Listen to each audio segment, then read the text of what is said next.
안녕하세요. 10분 성경의 보통 목사입니다. 먼저 감사의 인사를 드립니다.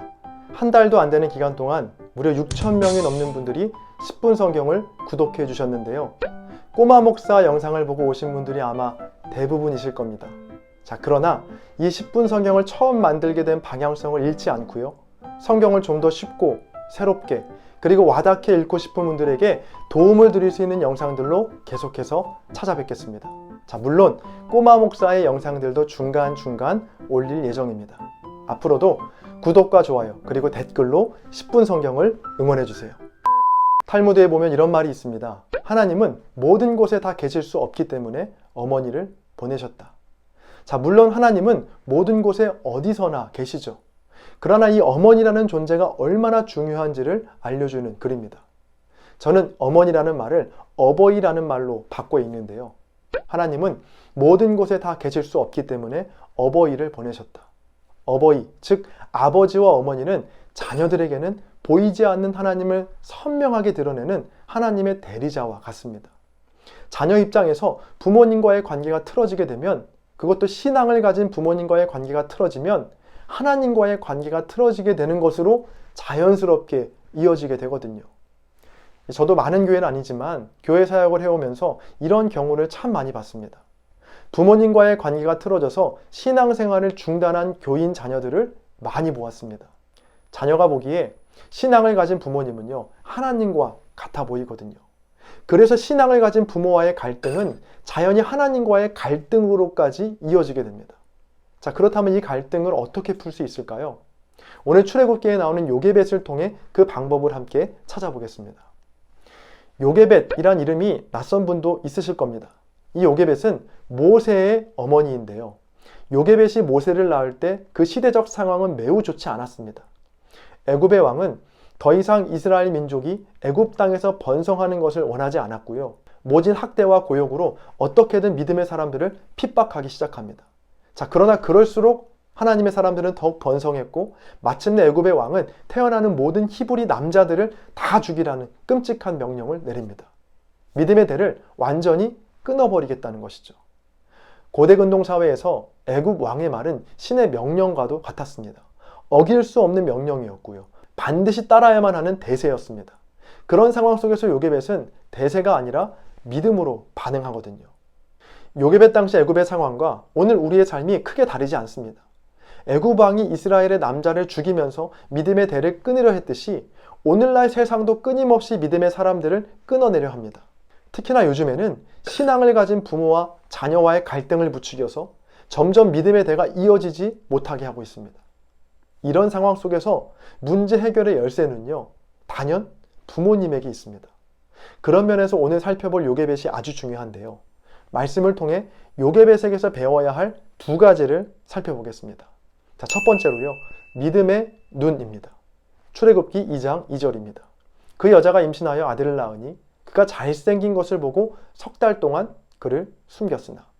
아주 재미있는 표현이 나오죠. 요게벳이 임신하여 아들을 낳았는데 그가 어떻게 생긴 것을 보고, 잘생긴 것을 보고 석 달 동안 그를 숨겼다는 말씀입니다. 별 생각 없이 이 말씀을 읽게 되면 결국 얼굴이구나, 성경도 잘난 사람들에게만 주목하는구나 라고 오해할 수 있는데요. 그러나 여기에서 말하는 잘생기다라는 말을 원어로 보면 터브라는 말인데, 이 말이 성경 어디에 또 나오냐면요, 창세기에서 하나님께서 천지를 창조하시면서 보시기에 좋았다 라고 말씀하실 때 쓰이던 단어가 바로 이 터브입니다. 그러니까 이 말씀을 다시 읽어보면 단지 모세가 이목구비가 뚜렷하고 쌍꺼풀이 진하고 머리숱이 많았다는 말이 아닙니다. 요게벳이 모세를 바라볼 때 마치 하나님께서 이 세상을 바라본 것처럼 하나님의 눈으로, 하나님의 관점으로 모세를 보았다는 겁니다. 그렇게 보니 모세가 좋아 보였다는 것이죠. 당시 애굽의 상황 속에서 아들을 낳는다는 것 결코 좋은 일이 아닙니다. 애굽 왕의 명령에 따라 아들일 때는 가차없이 죽여야 하는 상황이었습니다. 딸을 낳았을 때는 그나마 안심할 수 있는 상황이었지만, 아들이 낳았을 때는 이 아들을 죽여야만 하는 절망스러운 상황이었습니다. 그런데 요게벳은 그 죽여야 하는 아들을 바라보며 좋게 여겼습니다. 왜일까요? 요게벳은 믿음의 눈, 하나님의 눈으로 모세를 보았기 때문입니다. 이 요게벳의 믿음은요, 근거 없는 무대뽀 믿음이 아니었습니다. 요게벳이 어려운 상황 중에도 모세를 좋게 여겼던 근거는 바로 하나님의 말씀 때문이었습니다. 창세기 15장 16절에 보면 아브라함을 향한 하나님의 약속의 말씀이 나오는데요. 내 자손은 4대 만에 이 땅으로 돌아오리니 아멘. 아브라함, 이삭, 야곱, 요셉 4대를 지나 다시 가나안 땅으로 돌아오게 하시겠다는 하나님의 약속의 말씀입니다.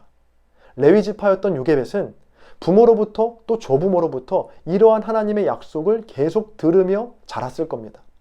그 당시 현실에서 모세의 탄생은 요게벳에겐 재앙이었습니다. 모세는 곧 죽을 수밖에 없는 아이였거든요. 그러나 요게벳은 믿음의 눈으로 모세를 바라보았고 주님의 말씀을 믿었습니다. 하나님께서는 당신의 백성을 지키시고 보호하셔서 다시 예비한 땅을 밟게 하신다. 그 약속의 말씀이 어려운 현실 속에서도 모세를 좋게 보았던 이유였습니다. 여러분은 자녀를 바라보실 때 어떤 시선으로 무엇을 기준 삼아 보시나요? 혹시 세상이 말하는 주류, 가치, 이 정도 학교는 가야 하고 이 정도 키는 돼야 하고 이 정도 연봉은 벌어야 한다는 그 기준으로 바라보고 계시진 않습니까? 혹시 그 기준에 미치지 못해 자녀들을 사랑의 눈으로 바라보지 않고 근심과 걱정, 원망의 눈으로 바라보시진 않았습니까? 자, 그렇다면 우리의 눈을 바꿔야 합니다. 기준을 세상이 아니라 하나님 말씀에 두어야 합니다. 하나님께서는 말씀대로 또 그 약속대로 나의 자녀들을 지키시고 보호하시고 마침내는 영원한 생명을 주신다. 현재의 모습이 세상이 말하는 기준에는 좀 미치지 못하지만 또 내 성에 차지 않고 부족해 보여도 아니다. 하나님께서는 반드시 나의 자녀들을 축복하시고 이들을 통해 영광 받으시고 역사하실 것이다. 이 주님의 말씀을 믿으시고 하나님의 눈으로, 하나님의 관점으로 자녀들을 바라보시기 바랍니다. 그럴 때 하나님은 우리의 믿음대로 우리의 자녀들을 통해 큰 일을 행하실 겁니다. 자, 두 번째로 요게벳은 믿음의 방법을 택했습니다. 당시 요게벳에게는 딱 두 가지 선택지만 있었습니다. 첫 번째, 모세라는 아들을 버리지 않고 있다가 둘 다 죽임을 당하든지, 아니면 두 번째, 모세를 버리든지. 내 아들 모세를 죽이지 않으면 둘 다 죽고 내가 살기 위해서는 아들을 버려야 하는 상황이었습니다. 요게벳은 이런 상황 속에서 제3의 방법, 바로 믿음의 방법을 행합니다. 출애굽기 2장 3절입니다. 더 숨길 수 없게 되매 그를 위하여 갈대 상자를 가져다가 역청과 나무진을 칠하고 아기를 거기 담아 나일강가 갈대 사이에 두고. 아멘. 아들과 함께 죽거나 아들을 버리거나가 아니라 전혀 새로운 방법을 택하는데 바로 갈대 상자를 만들어 모세를 나일강가에 내려놓는 것입니다. 여러분, 버리는 것과 내려놓는 것과는 비슷하지만 큰 차이가 있습니다. 버린다는 건 목적 없이, 대상 없이, 대책 없이 그냥 놓아버리는 거라면 내려놓다라는 건 분명한 목적과 대상을 그 앞에 두고 놓는 것을 말합니다. 요게벳의 입장에선 모세를 내 품에 품고 있으면 둘 다 죽게 되고 모세를 버리면 나는 살지 모르지만 자식을 내 손으로 죽였다는 그 아픔을 평생 지고 살아야 했습니다. 어느 것 하나 선택할 수 없었던 상황이었던 거죠. 이때 요게벳은 믿음의 행동을 취합니다. 모세를 갈대 상자에 넣어 내려놓는 것입니다. 구체적으로 말하면 하나님 앞에 내려놓았다는 겁니다.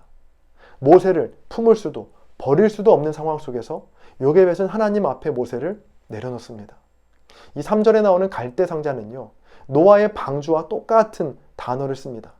자, 그리고 요게벳의 갈대 상자와 노아의 방주는 비슷한 점이 많습니다. 일단 둘 다 방향키가 없고요.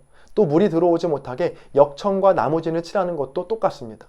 요게벳의 갈대 상자가 오늘날 우리에게 주는 메시지는 뭘까요? 자녀를 내 마음대로 조종하려고 하는 방향키를 없애고 하나님의 손에 그저 맡기라는 겁니다. 역청이나 나무진을 통해 물이 들어오지 못하게 하는 것처럼 우리가 해야 할 일은 그저 자녀를 위한 기도의 역청을 발라야 한다는 겁니다. 날마다 그리스도의 보혈로 우리의 자녀들을 덮어 주옵소서. 아주 작은 죄와 악이라도 우리 자녀들에게 틈타지 못하게 하여 주옵소서. 그렇게 날마다 그리스도의 보혈로 역청과 나무진을 발라야 한다는 겁니다. 그렇게 하나님의 손에 우리의 자녀들을 내려놓을 때 우리가 상상할 수도 없는 놀라운 일들을 주께서 행하실 겁니다. 오늘 말씀에도 그렇게 방향키 없이 내려놓았던 모세를 태운 갈대 상자가 애굽 왕 바로의 딸에게 발견되었고요. 갈대 상자 주변을 맴돌던 모세의 누이를 불러 유모를 찾게 하죠. 여러분, 결국엔 누가 유모가 되어 모세를 키우게 됩니까? 바로 모세의 어머니 요게벳 자신이 모세를 키우게 됩니다. 내 손 안에 꽉 잡고 있다고 해서 우리의 자녀들이 내 것이 되는 게 결코 아닙니다. 여러분도 다 경험하셨을 겁니다. 어릴 때는 엄마 아빠가 최고라고 했던 아들과 딸들이 나이가 점점 들면서 부모를 슬슬 피하고 핸드폰 비밀번호도 바꿔놓고 부모의 전화보다는 남자친구, 여자친구의 전화를 더 반깁니다. 여기까지는 그래도 괜찮은데 장가를 가고 시집을 가고 나면 완전히 남이 되어버립니다. 아들은 더 이상 내 아들이 아니라 누군가의 남편, 또 누군가의 아빠가 되어 있고, 딸은 더 이상 내 사랑하는 딸이 아니라 누군가의 아내, 누군가의 엄마가 되어버립니다.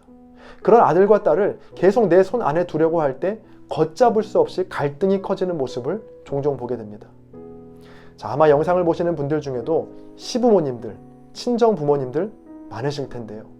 결혼한 자녀들과 정말 돈독한 관계를 유지하고 싶으시다면 제가 방법 하나를 알려드리겠습니다. 자녀를 먼저 내려놓아야 합니다. 하나님의 손에 완전히 맡겨드려야 합니다. 내 마음대로 조종하려 했던 마음을 내려놓고 방향키가 없는 기도의 상자에 자녀들을 넣으시고 날마다 그리스도의 보혈로 기도하고 간구할 때 우리의 자녀들을 하나님께서 선한 길로, 생명의 길로 인도하실 줄로 믿습니다. 놓아버리면 멀어질 것 같지만 아닙니다. 요게벳이 모세를 놓았을 때 끝내는 다시 만나게 되었듯이 주님 손에 맡겨드릴 때 하나님의 계획 속에서 자녀들과의 관계도 더욱 가까워지게 될 겁니다. 믿음의 눈, 믿음의 방법으로 행할 때 자녀와 겪게 되는 모든 갈등들이 말씀 안에서 풀어지고 녹아지는 일이 여러분의 가정에도 생겨나게 되실 겁니다. 오늘의 영상이 여러분의 신앙생활이 도움이 되셨다면 구독과 좋아요 그리고 댓글로 10분 성경을 응원해 주세요. 구독과 알람. 하나님의 말씀이 두루 통하는 그날까지 10분 성경은 계속됩니다. 감사합니다.